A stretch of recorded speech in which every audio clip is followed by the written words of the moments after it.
Okay. Am I on? Am I on?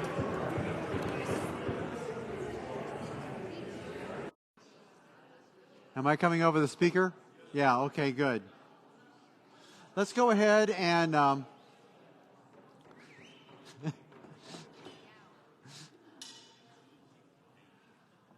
now class. So, do people have a copy of their annual report?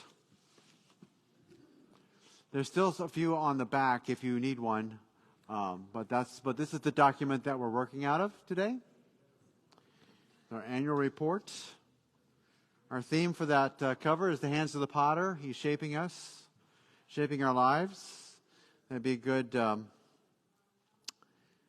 would be a good theme for our prayer. We do have a quorum. All we need is 13, but we're over 13. We have at least 15 in the room, so that's good. So, but let's go ahead and let's have a word of prayer. Well, gracious God, we thank you that you are the one who shapes our lives. Not just on an individual level, but you also shape this church, our hearts, our energies, our experiences. You do this with loving hands. You do this with an artist's eye for the final product. So, Lord, help us in our patience to just let you work, let you fashion, let you mold, let you prioritize, so that we become more and more the church after your kingdom potential and heart. We thank you for that. You're in our midst. We celebrate you. We love you. We thank you for loving us in Jesus' name. And all of God's people said. I just want to call your attention to the first thing that you open up to, and that is our table of contents. And if you notice, you'll see 4 key bold words: worship, intentional faith development, in-reach and outreach, and support ministries. These are the 4 areas that our church operates on. This is the thing that this report is based on. This is how we are organizing our session committees and ministry teams around these 4 areas of church life. We have a promotional brochure that we give out, like at First Fridays and so forth. It's all based on these 4 areas and what we're doing in those 4 areas. I really like the fact that allows us to be streamlined, allows us to be simple, and very direct, so that if you want to know what our church is about, it's about worship. It's about intentional faith development. It is about in-reach and outreach, how we relate to people. And then we have the support ministries, the things that those things within our organization allow these other things to be possible. So that's how we're doing it. And so we have this table of contents that gives you the order of everything that you read in the annual report. So our purpose for this meeting is to hold an annual report. We're required to do that by the Book of Order of the PCUSA. And that gives us a chance to receive the reports of pastor in session, the reports of groups and activities of the congregation, to review the church budget and other matters so deemed by the session. And only motions that actually pertain to one of these areas can be entertained at this meeting. If there's a motion and a vote for me to take on a new church, that'll have to be a separate meeting. Just saying, okay? I don't want to dampen anyone's spirits here, but that's how we're going to go. So, and then our agenda is that's what I'm referring to. That's right after the table of contents, and so we will be moving our meeting according to this agenda, so that we're making the motions that we need to make. And so forth. The clerk for the meeting is the clerk of session, and that's Mike Conway. So that's been duly established before us. And the first thing that we're going to is the minutes, congregational meeting minutes, February 27th and June 12th. These are the two meeting minutes that we have to approve as a congregation. Hopefully you've had a chance to review those. Is there a motion and a second to accept these minutes as presented? Moved? Seconded? Any further comments or questions about what you see here? If not, all those in favor, please signify by saying aye. Aye. Opposed? Motion carries. So now they're officially official of our congregational record. So thank you very, very much. Then we go to the next thing that we're actually going to go to in our agenda is the church budget, and that's where Bill Shriver comes in. There you are. And I'm going to give you the handheld so that people can hear you, and folks who are watching the meeting can also hear. So thank you. There's actually three parts to my report. The first part deals with 2022 and what kind of information we have based on that. So if you look toward the back of your report in the green pages, and after you go through a couple green pages, you'll see one that says First Presbyterian Church Annual Financial Reports. I'll wait a few seconds here. People find that. But what you really need to do is turn past that to the next page, because that's the one. They're what? Green, isn't that what it said? Yeah. Okay. All right, the first one says schedule of assets, liabilities, net assets. And it'll show you those figures for December 31st, 2022, and compare it to December 31st, 2021. If you look down that page about 2/3 of the way, just above where it says liabilities and assets, there's a little print says total assets, and under the figures from total assets, there's a double line. Okay? That's where I really want to call your attention to this page. You will notice that as of right now, the total assets of the church are $1,372,087. This is actually down $116,000 from last year.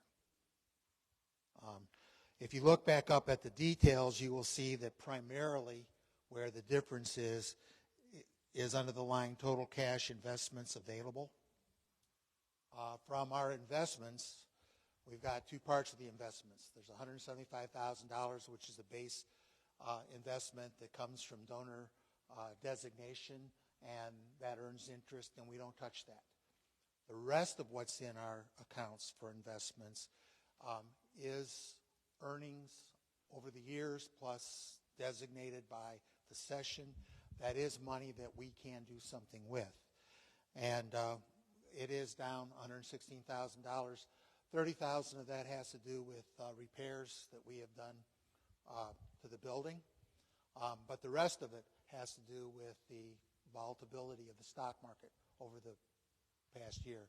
This is the first time since I've been treasurer that the numbers have actually been down, even though we've spent quite a bit every year on repairing the building. But generally speaking, over the past several years, the amount that we earned was equal to or greater than the amount that we had spent. Now, I will tell you that in this past month, it's come back up again a little bit. I think something like $15,000, $20,000, which is a good sign. However, the way things have been going, I think we're going to see it be going up and down and stuff for a while. However, eventually, it's going to start turning back up. Now, all that really means is that if we get into a big emergency, the amount of money we have to work with is a little bit, is restricted a little bit. Plus, we earn money on that unrestricted investment, so that will, to a small extent, impact our income. If you look down a little further from the total cash investments available, you will see property and equipment at historical value. This is one reason why our total income is a little, well, our total assets are a little different than what we would have had if it was just the unrestricted income. Our capital, our total property value is up about $50,000 from $798,000 over what it had been at $747,000. That reflects actually repairs and additions and stuff we've done to the building. When we get to the capital budget, you'll see that's roughly the amount of money we spent in the capital budget. So that's the difference there. So taking the money out of the investments but spending it on things does have an impact on the total wealth with the capital budget going up. I'm not going to take this much time on every page here, but I am going to ask at the end of each page if anybody has any questions. Okay, the next page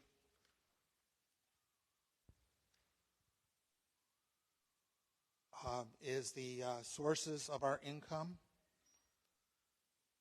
And I really don't have anything to add there except if you look at the last two lines, the next to last line tells you our average monthly expenses.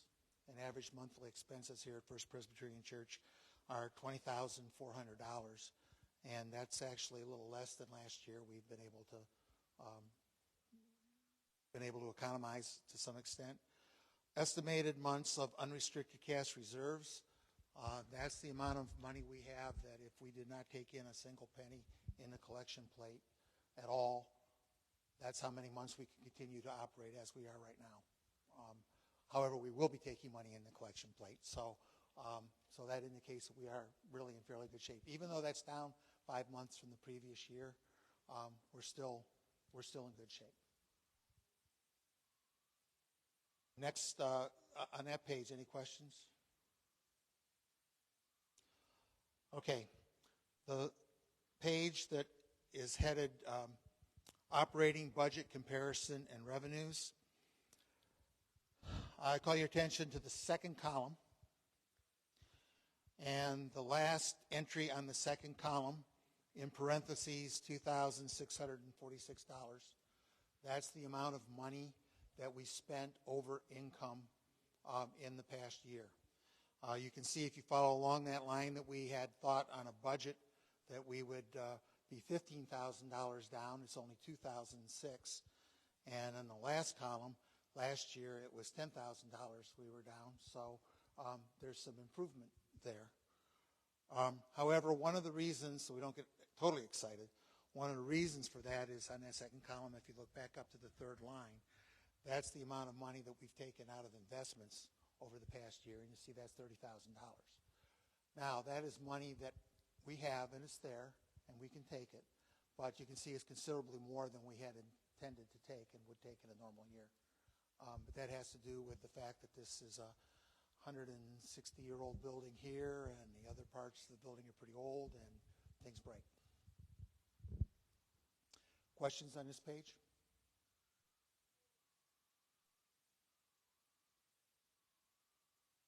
Income is money that's coming in. Expenses is money that's going out.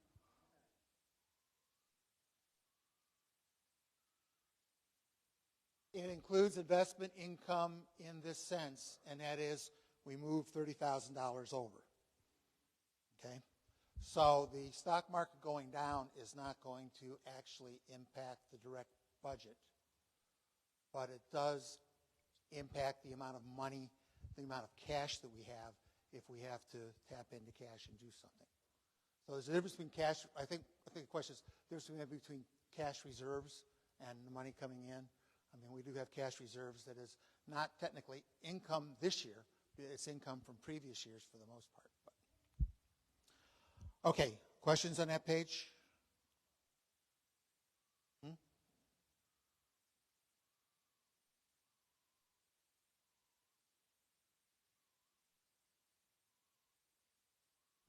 The money is mostly placed in mutual funds, and it's with Edward Jones Investments, and actually over on Coshocton Avenue. Most of it. There is some of the money that is in CDs, but we work with people over there to get the best for our income and the best for our money. So I'm not going to be sitting around trying to make a guess on which stocks are the best and which stocks are not. We do have investment counselors an investment counselor that works with that.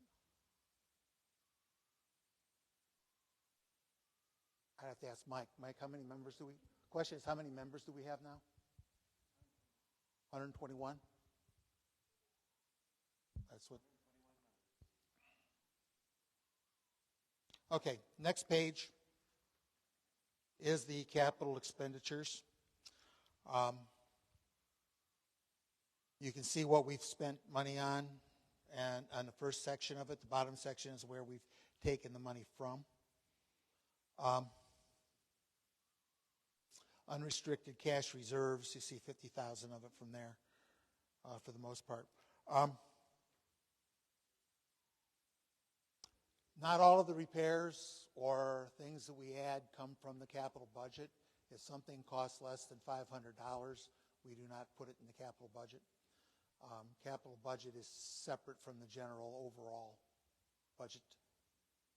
But it does impact the cash we have on hand, and it does impact the money that comes and is sitting in investment for our ability to get at. Okay, and then the last page of the green talks about donor restricted funds. We have a number of accounts, and if something can appropriately be taken from one of these accounts, it's the first place we take it from. Yes. It means that somebody either gave us some money or invested some money for which we get the income of, and they designated where that money is supposed to go. I'll tell you that it is more helpful if we have money that is not restricted because we have some more flexibility on things. As a result, we do have some of these funds who have been sitting with small amounts of money for a number of years. However, we do use it, and we do take it, and we do get some stuff.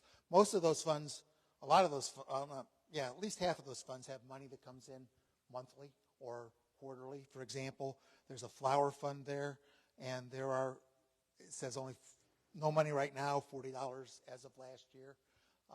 That's basically because there is a certain amount of income from some money that was left us and is invested somewhere where, I don't know, in another location, they have money invested in, and we get a check periodically from that of small amounts. We've used it for things like sometimes some of the decorations outside the church, although it doesn't cover everything. Or if we've got some money there and it's time for Christmas poinsettias, but determination is made that we really don't have as many purchased by the congregation as would look nice, we can take money from there and things like that. But that's just an example, and you can see what they are for the most part. I would call your attention to the fact that there is a fund for Boy Scouts, Cub Scouts, Venture Scouts, Girls Troop, and we have now into the group is the Women's Association.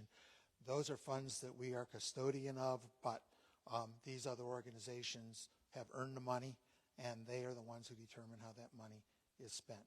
So if the Scout Troop needs to have new equipment and stuff, and they've got money in their account, then they purchase it from that. When they collect money, it goes into the church account. That way we know that it's accounted for. Any of these groups that are part of our mission like that, we are responsible for what they do with their money. And if we don't have any control over it at all, that you can figure could be a potential difficulty over time. Okay, that is the treasurer's report. Any general comments before I go on to the budget? Yes.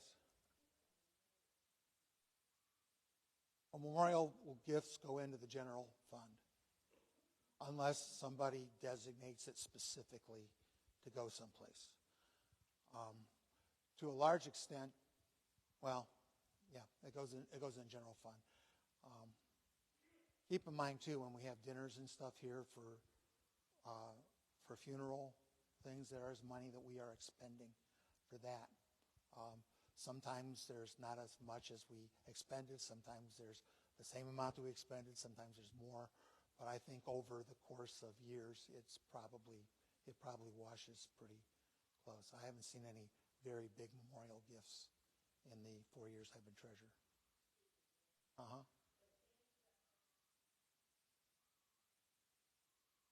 Yes.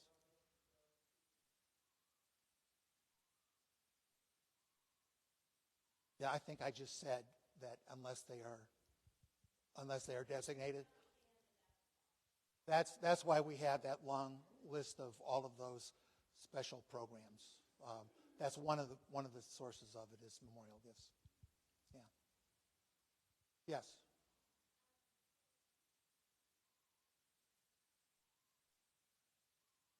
Well, that's no. That means that there is somewhere a designation of a gift that comes in for building and grounds. That's nowhere near what we spend on buildings and grounds. There's a buildings and grounds budget line, and some of the buildings and grounds stuff comes out of the capital budget. However, if we wind up having something that would go for buildings and grounds, before we go into the general fund line of it, we would take that money because it's designated. But it's a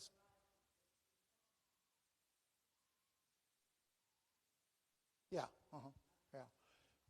Give you an idea though of how some of these funds and stuff work, and I don't want to belabor it, but if you look at that line of special funds, somebody has a designation which periodically puts money in for pastoral salary support. And you will see that at this point that fund has $5 in it. And I don't think any of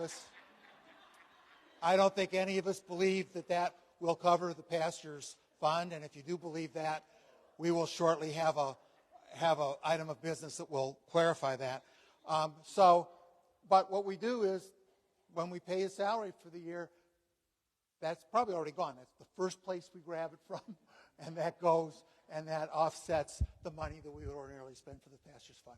That's probably the most extreme one of the things that are here. And Ross, but it's worth it because Ross gets a lot of humor out of it and has a good time with it. And anything that brightens his week is good for all of us, I think. Okay. Yes.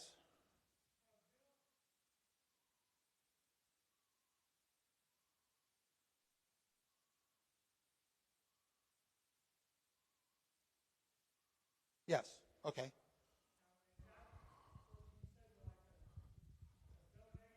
Yeah. Well, no, that's not left. That we get twice a year, and that comes out to a pretty fair amount of money. If you go out the front door here and you look catty corner across the street, you'll see the Christian Star Academy. That used to be the Hannah Browning home, and that was a home that for many years was designated for older women in the community. It's before we had very good Medicare and other types of things. And people would buy into that and literally live there for the rest of their life. But by the beginning of the 2000s, that was not something that was necessary the way the society and funding and stuff had gone. So when the last resident over there passed away, the house was sold and the money went into a special fund. Now there were 5 churches who were the primary participants of support over there. There's us and Mulberry Street Methodist and Gay Street Methodist, I think the Episcopal Church and the Congregationalist Church. And so when that occurred, it was set up by the board, and each of our churches had members on the board there. It was set up by the board that the income from that sale would go to those particular churches, and they added the Lutheran Church at that point too. And all of those churches get money that's from what's called a Hannah Browning Fund. It is designated for women's and girls' ministries. So when we had the women's retreat this past fall, and a lot of it was covered by the $25 that people paid, but there was money above and beyond that needed to be spent. We took that from the Hannah Browning Fund. And we get money twice a year. We also, use it to help some of the girls that are in our scouting program. We help them with some money for summer camp. They've helped me a couple times. They've done some landscaping and other things around here. We generally have them do some kind of work. Certainly what we're paying them is more than what the work they did, but it's so they do something, and we help them out with that. And we've also at various times done other things with it too. For example, we have not recently, but at one point we were subsidizing hot meals with some of the money. Hot meals funding now is such that we don't really need to do that. But we figure that a certain percentage of the people who come through hot meals are going to be women, and so we can use some of the money legitimately for that. So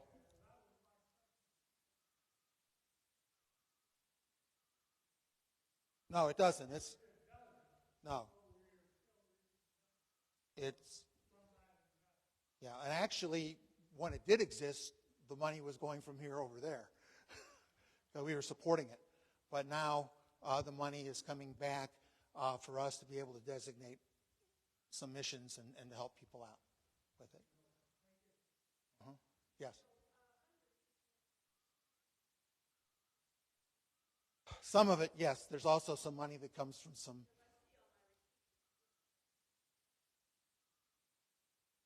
Yeah, that's not the only source there, but that is one of the source. That's a healthy source of it.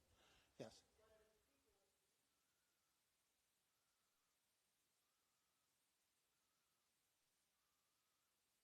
Mm-hmm. Mm-hmm. Yeah, and it's designated in that fund. So any money that comes off of that will go into youth ministry, which has been building for a while because we haven't had, the kind of youth program we did at one point. But it's there. And that's a little different than Christian Ed. We also have a Christian Ed fund that can be used for curriculum and stuff. And we were using some of that to help pay Hannah's salary when she was with us. And we do use it for materials and stuff for Christian Ed. Hannah purchased a number of things for Christian Ed out of that fund. Yeah.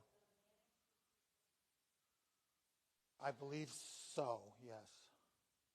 I'd have to double check that. I believe so. Okay. Mike, do we want a motion just to receive? Or do we need a motion here? We haven't done, the budget's a different, I'm taking it separate from the budget. I would make a motion that we receive the treasurer's report. Seconded by Amanda.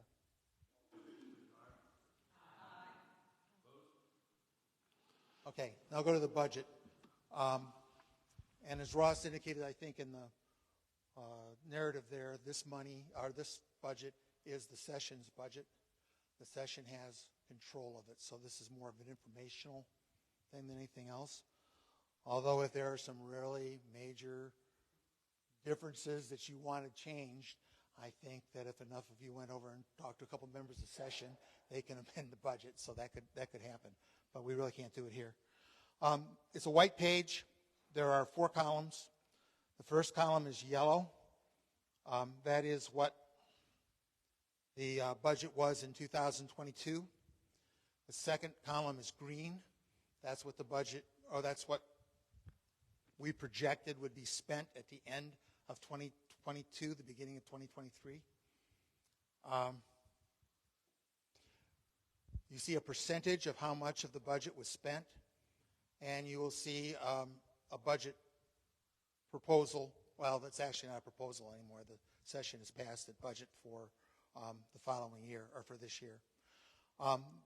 Yellow, green, white, yellow. You'll see some spots in pink.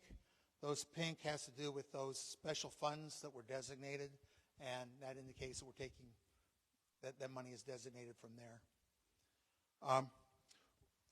We do not fund committees. There's a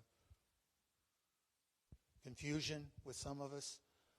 For example, there is no budget for a missions committee, or a budget for a worship committee, or a budget for a Christian Ed committee. We fund programs. So, for example, in the fellowship budget, it's designated for fellowship, but the out of that fellowship budget, the deacons will spend some of that money. Some of that money will be spent by the fellowship committee. Other groups can do it, but we're looking at what the program is, not what the committee is. When I first came to this church, we were funding by committee. And it was set that if your committee ran out of money in September, nothing happened, unless you could get another committee to agree to give you some of their money. And that was more difficult than you might think it should be. And also when we got, because having been chair of the Christian Ed Committee for a couple of years, I know that you got to the October and you had lots of money left. You're trying to figure out what you can spend the money on, because otherwise you're afraid you're going to cut your budget next year. Any of you ever worked for a government entity or schools? You know how that works, okay? That's not what we're doing. This is a plan for spending. If we wind up going over, we'll go over. We're going to spend what we need to in each category. Nobody's going to wind up stuck at the end of a month with no money left. We're going to spend the money we need to spend. Now, with that being said, if you go down and look at the percentages, you can see that at least for the totals on each section here, you can see we're pretty close. 106%, 101%, 97%, 97%.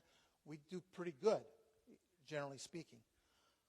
The other thing I want you to look at is when you go down, about halfway down, you'll see a heading, expense deficit.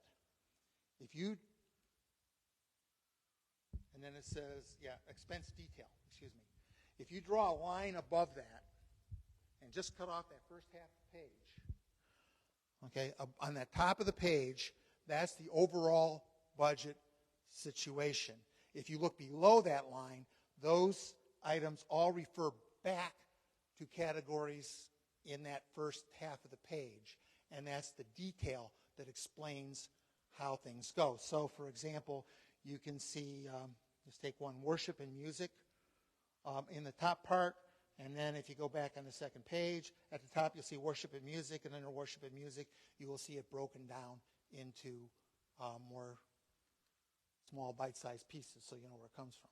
So to make it easy, if you look at the top of the first page, that's the overall plan. And then there's some specifics after that. I will point out to you that pledges this year were up. You can see that on the very first line. $128,000 with pledges. You can see on the fourth line what I indicated about taking money from investments. However, all told, if you ignore what we've spent and just look at that last column, okay, you can see that we are looking at an increase over last year of about $4,000 in budgeted income. And with income, we are conservative in what we are projecting. In other words, my guess is we're going to beat what we're projecting. But in fairness, to make sure we know what we're doing, we're conservative.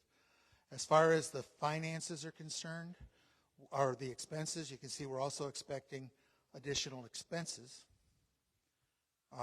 Again, we're trying to be pretty conservative, but I would not be surprised if we come under that. We have, in the last 3 years, we've had a projected budget deficit, and we have come in much less than what we projected each of the last 3 years. And if we practice good stewardship, we can continue doing that. I'm not sure there's anything else for me to say unless you've got some questions. No, we're going to be in deficit. The question is, we're projecting a $25,000 deficit, and my guess is it's going to be less than $25,000. But I can't tell you that for sure because it depends on what breaks. We're okay, but we're not in the black. Not under any way, shape, or form. And I would put my total reputation on that. We're going to be in a deficit. And even if we are in the black, for the 1 year, when you put it up against the last 5 years, it will not be enough to make up for what we were the last 5 years. Also, we do not know what's going to happen with the stock market, and that could go down. And as far as what we need to fix, okay, right now we're going to have a meeting on Tuesday, some of us, about replacing a dishwasher over here, which is going to cost us about $5,000. Probably more than that. Okay. Well, there's got to be some stuff done over there and work that goes with that. So.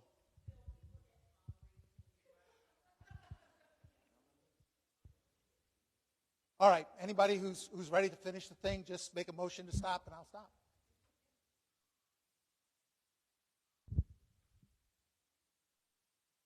Okay. You accept the budget as it is? We have a motion from Dottie to end the report. Second from... Second. All in favor? Wait a second. What? Any further question or discussion about the budget before we actually concur? Yes. Now, Bill has put his reputation on the line, so if we go in the black, it's, that's a good that's thing. That's fine. I'll do that. But unless one of you wants to write a big check, and that would take care of it. That'd be awesome. We need to do... Yes, Holly, you have a...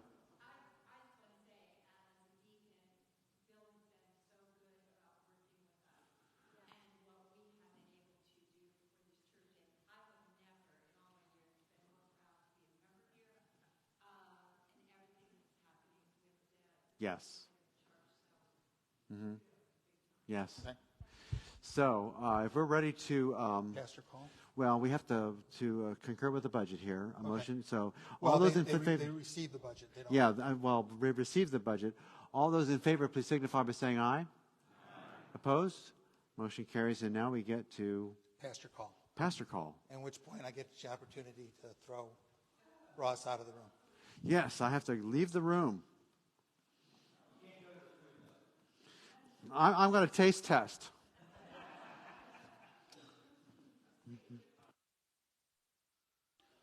On the agenda page, you will see by halfway down, changes in pastor's term of call per recommendation of the session. This is the opposite of the budget. The budget the session has control of, and you receive it. In this case, with the pastor call, the session recommends, but you, the congregation, make the decision as to what goes on. So this is a vote that will count. The session is recommending, I'm not going to say quite a 5% budget because the math doesn't work out totally, but 5% in base pay. We are recommending an increase in the pastor's salary, and we have to put it in the minutes as the dollar amount, not percentages. So you'll see in the middle of that first page what he currently is making, current terms of call from 2019, which is the last time there was a change. Well, that's actually his initial hiring, 2019. And the next page is what we are proposing that it be. The budget that you just received reflects these figures. So these figures are already in the budget. Okay? So I don't know that I need to go into this too much other than to say that the first three categories added together are his effective salary, and that comes out to $55,650. The next three sections are based upon his salary. So if you raise the salary, lower the salary, that affects the middle three. Pension, health, and disability, I think, makes, you can understand, SEC, if I remember rightly, is he, as a pastor, is not covered by Social Security unless he pays the full amount, both parts himself, and that's a partial reimbursement for his Social Security expenses. Okay? And then the traveling expense, continuing education, is not increased. So that's why I say it's not a total 5% all the way across the board. That is not increased. And you will see under Note 1, essentially what this means to the budget of the church is $4,114.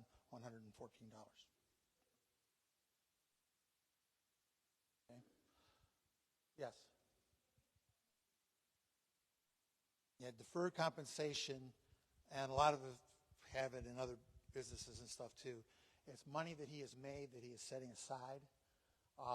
And I'm not sure exactly how it goes, but we pay into a certain fund, I think with the church, with the national church, and the money's held aside. And then when he retires, that money comes to him. Deferred compensation is his choice. He has chosen to take a portion of his salary as deferred compensation. If he wants to in the future increase that amount or lower that amount, all he needs to do is tell us, and we can do that.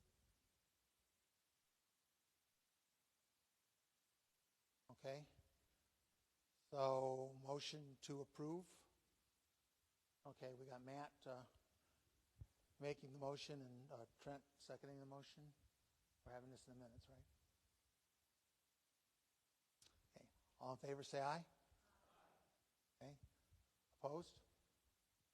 Okay. We will call Ross back in, and he's got the rest of the meeting.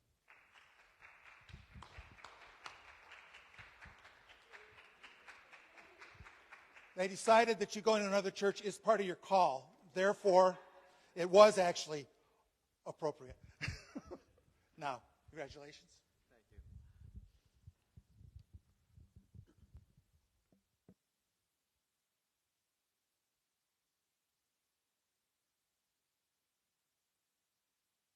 you. Very much for supporting this.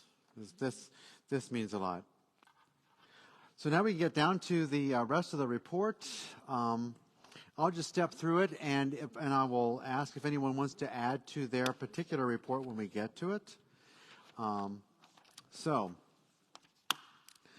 just a little bit about the pastor's report that you see right after the meeting minutes. So we're back to the white pages. So I'll just point out just a few things that I would like to share with you. Coming out of COVID, churches all over are coming out of COVID. And I mentioned last year that on the overall scene, we have done extremely well in the greater vista of the American church. A lot of churches didn't make it. A lot of churches are significantly down, and they never really recovered. We have pretty much stayed the same and increased a little bit. When you think about the last 3 years, 2020 and 2022, this church has grown by 16 members. That is something to our credit because God is blessing us. And that is awesome. This year I had a chance to go to the Fellowship Community National Gathering in Washington, D.C.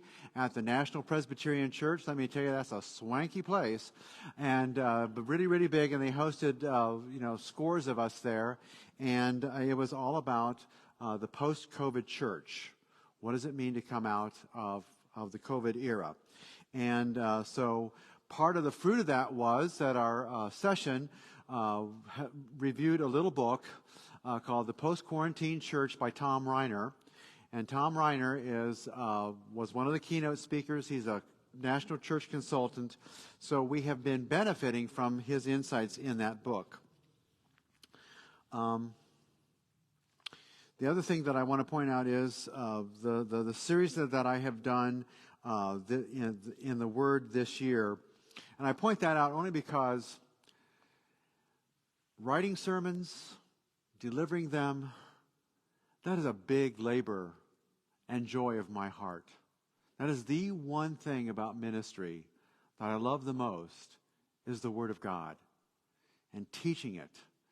And I hope that spills over in positive ways in your life, because that is really what the church is about, to spread the Word. And I'm trying in my side of it to do the best that I can for you in that regard. So, and I really appreciate the encouragement that people have given to me for my teaching and preaching ministry here. You guys have been absolutely marvelous to serve in that way. I cannot tell you more highly about that. So thank you. As you turn the page, a few things where I have blessings abound. Just a few highlights that I see. We had the Chosen study. Season 2, again, from Season 1, this past year, Season 2, we had approximately 25 people on Wednesday night for 8 weeks. That's a huge percentage of this congregation to be interested in something that really, really communicates the Word. And that was an enriching time for everybody. And I want to thank especially Janet DeRue and Brad Pokosh for helping me out on that. We had a new ministry emerge from our church. That's the singles ministry. And you can read more about them. We'll hear more about that when we get to their report. Women's retreat was another big highlight for this year. And wow, what a shining success that was. That was also a new ministry this past year. And then the new members class, the new member orientation, with 7 people joining our congregation this past December. We had a session retreat earlier this year, even though it's a 2023 thing. We were aiming for that in 2022. One of the things that you can see there is that we are arranging our ministry teams around those 4 areas. And you can see how they are breaking down per category. So I see 2023, and I'm looking ahead to 2024 as we build these teams and begin to establish these ministries more securely in our church. I'm interested in getting more players on the field, more people involved, more gifts, more experiences in ways that are appropriate for the people who want to be involved. So that's kind of like the overarching vision right now for how we operate as a church. And then at the very end, you've got my ministry job description. A friend of mine had a little boy, and he was a pastor, and they asked his son what his father did. You know how they do in school. What does your father do? What does your mother do? And they asked him, and he said, "My dad's a pastor." Well, how does he do that? He chews gum and reads books all day. So that's what I do. I chew gum and I read books all day. But if you really want to know what's going on, read that job description. So the first place that we're going then is the bright orange paper. We're using our resources. We didn't have the mild orange. We got the bright orange, and so we use that. So as you turn to the worship side of life, put on your sunglasses and look at that. The first one is the praise band report that Brian Watson gave to us. And you can just tell by our praise band and by his leadership, it's all the heart for worship. And I really appreciate the way you guys do what you do. And I appreciate your 2 things, Brian. I appreciate the fact that you are a son of this congregation and that you are serving this congregation as an adult with such compassion and insight. So that is awesome. And also having 2 services allows us to minister to the wider generational spectrum, which is one of the reasons why I value that first service experience. My own heart, I love contemporary music, so I'm glad that that's something that we do here in this church. Anything, Brian, that you want to say in regard to your report or anything that you'd like to address? One thing. Yes. Can I get you just to come up and speak out? We had, when we did the sanctuary upgrades, we had a lot of help initially, and that's how we got to where we're at now. But the biggest thing that's has not happened yet is the in-ear assist. And so I talked to Greg this morning, and we're going to find a way. My goal was we're not going to do another Easter without having those. I'd like to have them sooner than that even, but I'm going to take steps this week with Greg. We'll dig out the information and stuff. I'll coordinate with Mike Conway on this too and make sure that, Bill and you are involved, and we're going to make positive steps very soon concerning that to make that happen. So that and the screen side of it. The screen as well, but I feel like the in-ear, the hearing assist is going to be, And that's it. Thank you. I love serving here. It's changed my life in a lot of ways, and I love it. It is a rejuvenating, refreshing thing for me every week. To have this platform is one of the greatest blessings of my life. So thank you. Yes, thank you. Yeah. I am really sorry that Dave's not able to be here. He had some other things and so he and Carol had to leave. So I will just try my best to just jump into the chancel choir side of life. There's much to celebrate over the past year. We had solos, in the summertime, and the quartet. They still haven't taken me up on my title suggestion of the Presbytones, but I'm still trying. I'm still trying. But no, we have good talent across the board, first service and second service, and the choir this year returned. I think that recovered. Yes, and you heard 15 well-blended voices this morning minister to this congregation. They have a couple of new members this year as they've regrouped. So he's got 16 listed here, and so that's a great ensemble for our church. Other people have dropped out because of some life changes, but God is good, and so there's this kind of circulation of talent, and that's to our benefit. Dave Lyles does a great job with his, leading us in second service. Amy Camillo, she's like both services. She's doing the praise band side of things. She's doing the organ, the anthems, the communion music, and so forth in the background. And she has to listen to the same sermon twice. So, but I think we need, as we gave Brian an applause, I think Amy and Dave need to get an applause.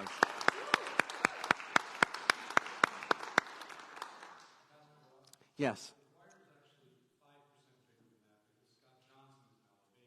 Yes. Yeah, so we have Johnson, but he's this year. So we'll mention him for the 2023 report.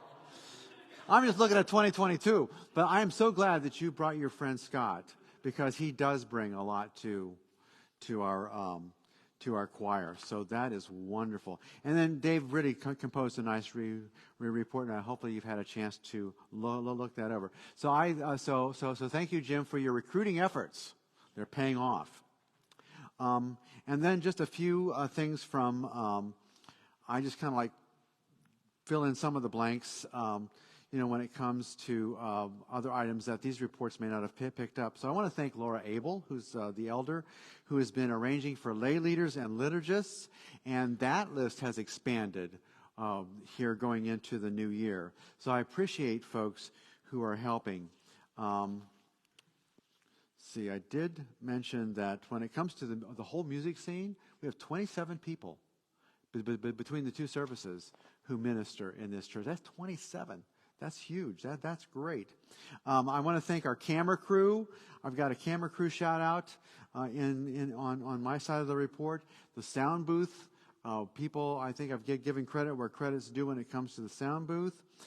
Thank Clyde Carl, who for a lot of what he does, just making sure that things are set up around the room for us, as well as Greg Gephardt, who does so much back there with us, and he does a lot of stuff when it comes to consulting with some of the things that we need for our sound system. So we just have some really good, informed people who do stuff, and Pete's back there, and he's doing his best with the levels, and it's all working out so good. So the invitation to anyone else who wants to be on the sound booth ministry, let me know. Let us know. We can incorporate you because we need some more folks in that line. Facebook. Facebook continues to be a good outlet for us. We attract a lot of people. And my continual appeal is, when it comes to our service announcements and other things, hit that share button in the lower right. Hit that share button in the lower right. That makes the difference between like 47 people seeing us as opposed to 300 people seeing us. When you share, more people see us. You are free advertising. You are free advertising because you are letting your network on Facebook know you're a part of this church, and you're letting them see what's going on, and that is always to our benefit. So hit that share button. And I've got my iPad with me. If anyone wants me to give you a quick look at how that works, see me. I will show you exactly what you need to do to turn this into a tool of evangelism. And then you've got the worship impact report of just how our church is being, how we're ministering to people and who is responding to that ministry. And you've got it all broken down with 2 service Sundays. You've got the harmony service average. You've got the special Sundays. This should answer a lot of questions as to our effectiveness. The real front door of our church is our website. And a lot of people, we've advertised in the newspaper. We've advertised in Knox Pages. No one mentions those things. The one thing everyone mentions who's new, who comes in, I saw your website. I listened to the messages. That's why people come into our church at this point. It's the new front door of the church. That's the website. And and Facebook. People find us on Facebook, but they go to the website. The next section in the light yellow paper is the intentional faith development. I use that term rather than Christian education because intentional faith development incorporates more than just being in a class. There's so many ways that we grow in our faith up here.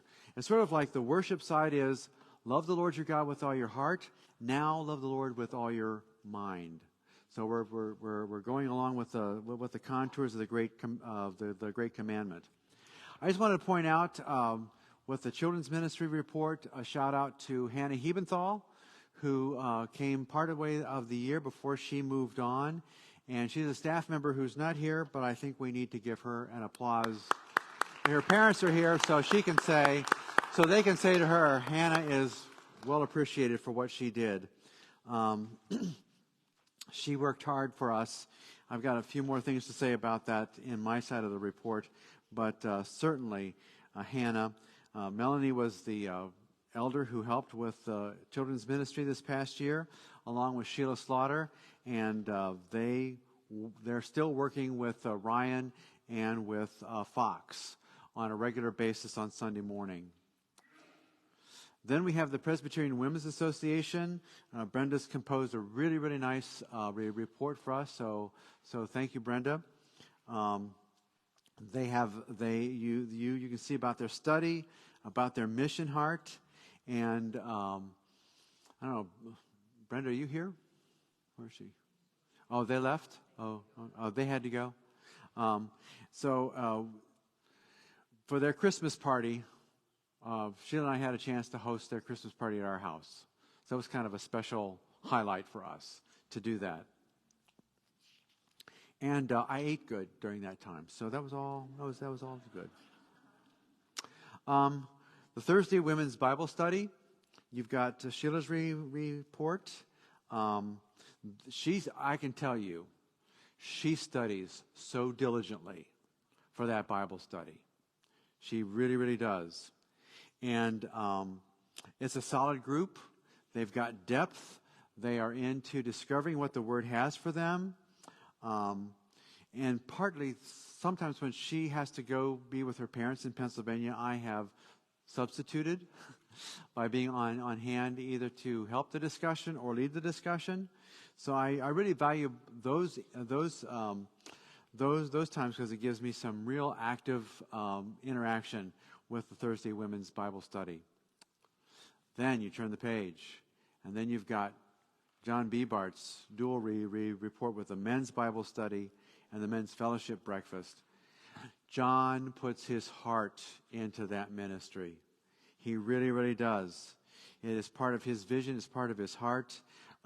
He is a really big proponent of masculine spirituality.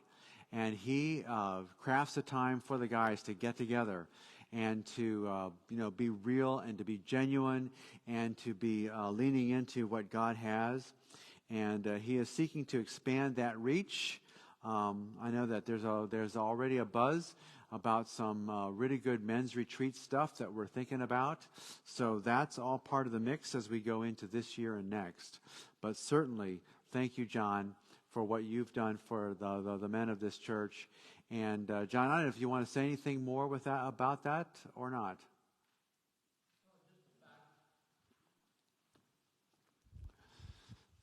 This way people can hear. just the fact that the ministry is there for relationship, connecting with the Lord and connecting with one another. So the men's Bible study plus the men's breakfast is something that just forms a relationship that carries not only into that particular day, but every day of our lives. So I thank the men that participate in that, and I hope it keeps growing. Mm-hmm. Yeah, because we did grow over the year. So that's just good. Guys are discovering it. And then just a few items just to kind of round out the intentional faith development side of it. Hannah did another vacation Bible school in 2022. She provided for us a really good survey of the Old Testament, and there were several, 10 people or so that met on Sunday nights for that to happen. And then she also helped in with all the First Fridays that we participated in downtown. Again, I just saying thank you to Brad and to Janet for their help with Chosen Season 2, and then the new member orientation. So any questions about intentional faith development before we move on? Okay. In-reach, outreach. That's the people stuff. The stuff that happens inside that brings people together and our connections to the wider world out there. We start with the deacons. The deacons are very intentional and very compassionate with their ministry. Holly Bredefeld has led nicely over the last couple of years, and Michelle Shillito has been providing the session with really good, very complete reports, excellent work. So the deacons that's a vital ministry. Holly, I didn't know if there's anything that you wanted to add to what you're...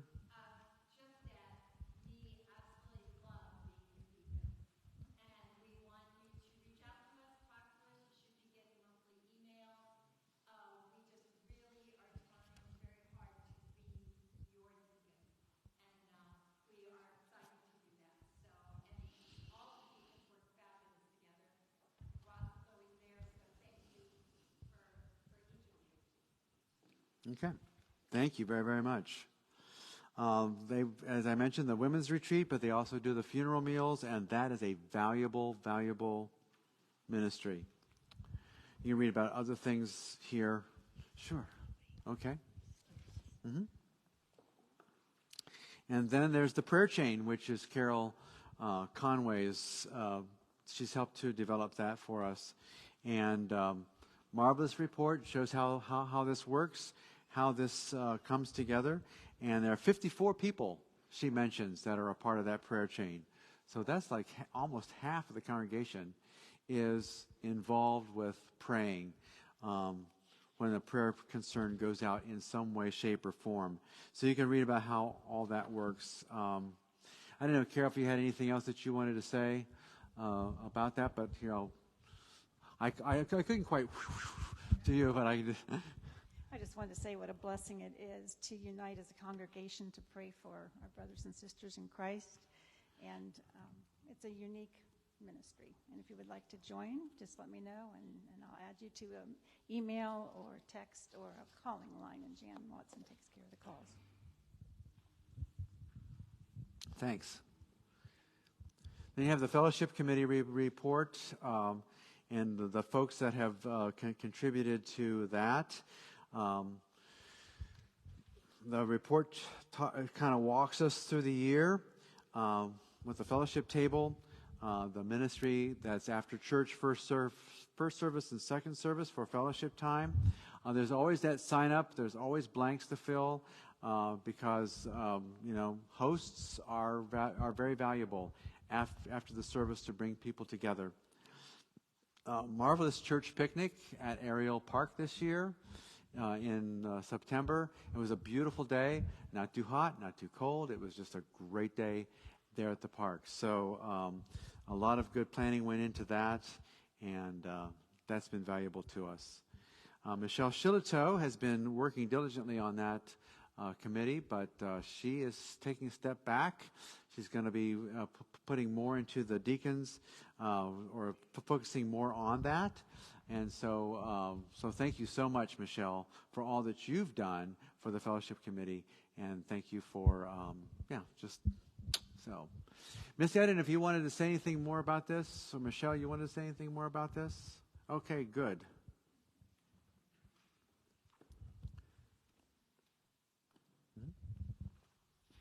I just want to say that it's been an honor and a privilege to work with Missy and Carol, and over the years it's been such a learning and rewarding experience for me. Thank you so much, Missy. We made a great team, and I love you too. And Missy has kind of stepped up because she did this lunch for you today all by herself. I didn't even know she was doing it till a couple days ago. And I told Carol, I said, Carol, I need to call her. And she's like, no, do not call her. It's really hard for me to step away from it, but at this time, that's what God is calling me to do. So I just want to say thank you to all of you. It's just been a privilege and an honor, and just a great experience to provide fellowship for you.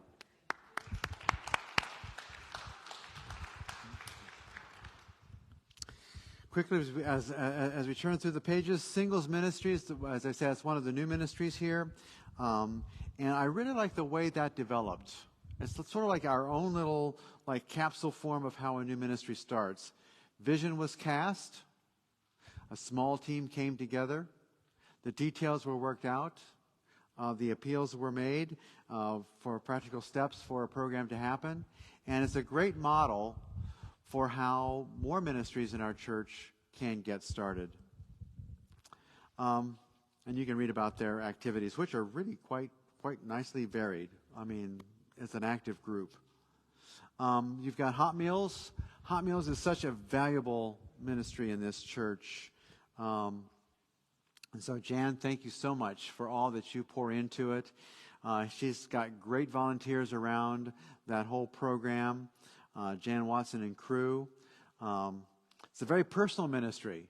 When people come in, people know the names and they know the stories. There's a lot of life shared at Hot Meals. Right now, coming out of COVID, our church and the Gay Street Methodist Church are the only two churches now that are serving inside. And more and more people are realizing that they can come in. And they come in out of the cold. And they come in out of the cold and get a hot meal.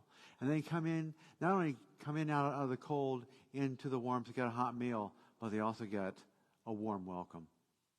And that's really where the people thing really works so well. So thank you. Thank you very much, Jan. Yeah.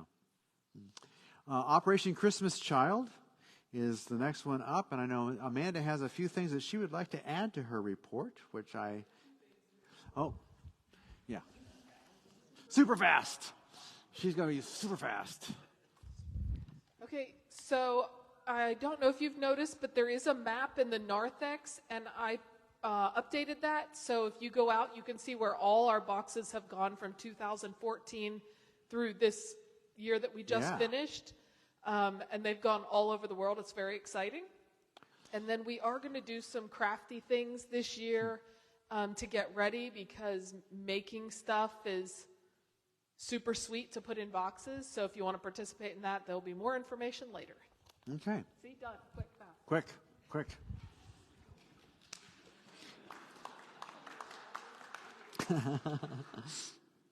Many volunteers. Thank you. 119 boxes dedicated and sent from this congregation. That's awesome. We do get the occasional message on Facebook Messenger of where our box is, because we include a map with a little star where we're located in the world, and our address and our contact information. So often we'll hear from the Philippines or Malaysia or somewhere, and some kid has a box that we have packed, and it goes to the other side of the world. So that is just awesome. Then you've got the Boy Scout section here for Scouts Troops 339 and 338. Bill Shriver and Ryan Rupp and Mike Conway, they did the Scout service earlier this month. And I want to just also point out the awards that were given in 2022. Trent Kaufman was given a plaque for his service as Scoutmaster. We did that in the spring. And John Nybarger, John Short, and Bill Shriver, they each received the Celtic Cross Award. So those are just some of the highlights there for Scouts. And then I just have some stuff then at the back that just kind of repeats what I just told you. So we'll pass over that and go straight to support ministries. We're almost done. So it's good. But there's a lot to celebrate.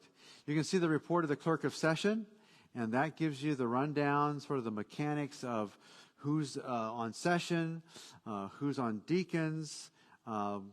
We've got last year's nominating committee on that. Take a look at the church staff for 2022. Mike Conway's our charter organization representative to the Boy Scouts. And you can see that our total membership is 121.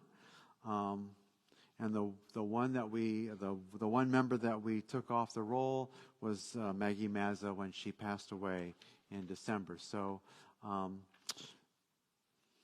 did funerals for some other folks that are connected to our congregation, but she is the actual member that we're listing at that point from the rolls. Just a quick look at the session there at the top. Janet DeRue and Laura Abel are going to renew their terms. So that's a good thing. Yes, that's a good thing. Melanie Bolender and Chuck Wall will be stepping back. Chuck has served his entire 2 terms, so he has to step back. And Melanie is voluntarily stepping off in June, a year early. But my thanks are for all those who are serving as elders and deacons. And then the staff people that have yet to be acknowledged is Barb Newcomb, our fantastic administrative assistant. She makes it look so easy. She makes it look so easy. And when people come into the office with that unexpected, here I need 1,000 copies of this in color, trifold with staples, and she goes, no problem, I'll help you out. I mean, she's just really good at that. She's just really good at that. She knows that she is serving this congregation and helping people do their ministry and advance it. Also, Kevin Jones, our custodian/building consultant, he is absolutely awesome. He is a real gift to this place. I can't even think about how many thousands of dollars he has saved us over the years when it comes to the upkeep of this building. He knows what's going on when it comes to construction materials. He knows people in town who to trust and who to buy from and so forth. He's really good with that. And then 2 sort of like honorary staff members, but we always have to include them because they're awesome. And that's Bill Shriver, our treasurer, and Lynn Height, our church accountant. So we need to really acknowledge them and thank them for their consistent, tireless work in this church. So for Barb and Kevin, Bill and Lynn, let's give them a big round of applause. So this is on video, so they will see this. So that's good. That's good. Buildings and grounds. Mead's been working with Kevin, with me, with Bill, and we've gone through this year. You can take a look at his 11 points here. Thank you so much, Mead, for all that you have done above and beyond the call to help us with this building. Personnel. Too bad Chuck has left the room, but Chuck has done a yeoman's job. Chuck Wall has done a yeoman's job because he's helped hire people. Rhonda Williams, when I first came here, Hannah Hebenthal, Barb Newcomb. He's been right there on the forefront of the hiring process, and he and I are very busy when it comes to staff evaluations in the fall, and he's been great to head that up. He's very involved and he's very affirmative of all the people who work in this church. And Then you've got some of my things about the different staff people that we've already acknowledged in my side of the report, but you've got it written down. My sincere appreciation to all who work with and for this church. We've already taken care of the budget side of life. So I would say we would need a motion and a second to receive the annual report as we've gone through it. Moved? Second? All in favor, please signify by saying aye. Aye. Opposed? Too late. Now, matters concerning the corporation. This is kind of a state thing. And so we have Meade Weil as the president of the corporation, Mike Conway as our secretary, and vice president and secretary, and Bill Shriver as our treasurer of the corporation. So in order to cover that base for the state of Ohio, is there a motion to accept them as the officers of the corporation? Moved? Seconded? All those in favor, please signify by saying aye. Aye. Opposed? Good. Yay. Then, the nominating committee. Bum, bum, bum, bum. So we can't leave here until we have 3 people saying yes. So the person who's the session rep is Laura Abel. Person who is the deacon rep is Pam Sperry. But we need at least 3 people, congregation at large, to be in on that group. So, this is where I do the Jeopardy music. Bum, bum, bum, bum, bum, bum, bum.